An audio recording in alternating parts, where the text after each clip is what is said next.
Recent government policies and parliamentary behavior have sparked widespread demonstrations and social movements, drawing international attention.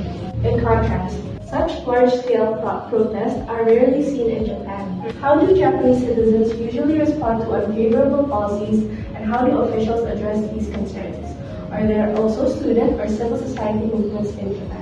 Thank you for asking this question. To answer the first part of the question, what does Japanese people do when they're unhappy about something?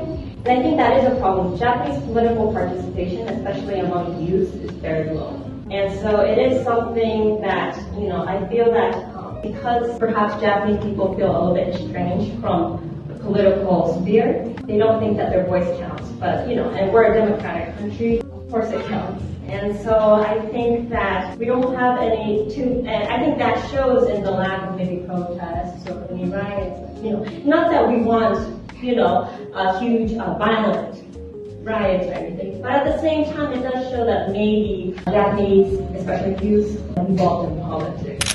So I don't know. So currently there was an election that happened for the legislative body, for the members, the representatives, and there's new political parties who are emerging. And so a brief background: the Liberal Democratic Party has been in power for some time. They're the main political party, but because of recent, I think, scandals and perhaps political unrest, the Japanese people were slightly unsettled by them. And then because of that, new political parties are forming. And these parties, some of them are very, very extreme and radical. And others are, looking for more daily livelihood support.